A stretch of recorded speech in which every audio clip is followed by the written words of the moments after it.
एक लोटा जल जब महादेव को चढ़ाने के लिए जाओ, चढ़ाकर 2 क्षण मंदिर के अंदर नंदी के पास 2 क्षण बैठकर मेरे महादेव को निहारना, अपने दिल की बात उसके पास में बैठकर नहीं भी कहोगे ना तो नंदी के पास मात्र बैठ भी गए, उस नंदीश्वर के पास मात्र बैठ गए तो वो तुम्हारे दिल की बात समझ जाएगा। कभी कभी बेटे के पास माता पिता मात्र बैठते हैं और बेटे का चेहरा देखकर माता पिता समझ जाते हैं कि बेटे को तकलीफ क्या है। बोलो सही है कि गलत है? बेटा नहीं कहता कि मैंने को कर्जा हो गया, बेटा नहीं कहता कि मैंने डब्बे में लगा दिया, बेटा नहीं कहता कि मैंने शेयर मार्केट में लगा दिया, बेटा नहीं कहता कि मेरा जमीन में पैसा डूब गया। मात्र बेटा बैठा है अपने माँ बाप के पास में और माता पिता ने बेटे का चेहरा देखा और उतने में समझ गए कि बेटे को तकलीफ क्या है, बेटे को कष्ट क्या है, क्या तकलीफ है मेरे पुत्र को। बेटा कथा का स्मरण, एक लाइन का स्मरण, आ बैठ मेरे पास तुझे देखता रहूं, ना मैं कुछ कहूं ना देखने में समझ आ जाएगा क्या है इसको, क्या बोल रहा है, क्या है।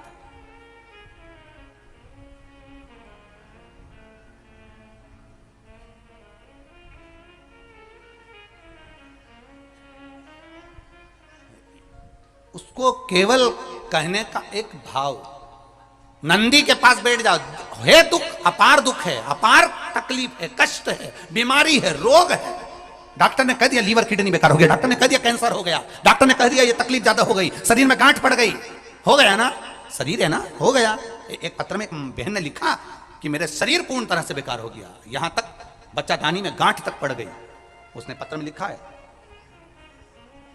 तब तकलीफ बढ़ गई ना, कोई बात नहीं, दवाई खाओ, डॉक्टर को दिखाओ, पर एक बार उस जल को शिव जी पे चढ़ाओ, चढ़ाकर जल लेकर जब घर जा रहे हो 2 क्षण मेरे नंदीश्वर के पास में बैठ जाओ, नी भी कुछ कहना है मत कहो, एक बार उसके करीब में बैठकर दिल से मन से मेरे महादेव से जो कहना चाहती हो बस मन में भी धर लिया तो मेरे नंदी ने सुनकर वो महादेव से कह दिया, दुनिया का सबसे ज्यादा तप करने वाला, समाधि में लगने वाला, साधना करने वाला, व्रत करने वाला, उपवास करने वाला, तब साधना में लीन होने वाला कोई है तो वो नंदीश्वर है, जो शिव जी के सामने बैठकर उनके सामने हमेशा सामने मुख कर कर तप में लीन रहे, हमेशा तप में लीन, सामने रहकर तप में लीन।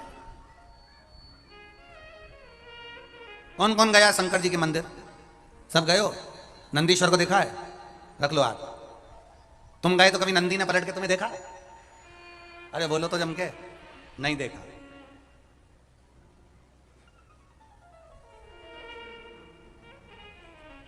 कौन सी कलर की साड़ी पहन के आई, कभी नंदी ने पूछा?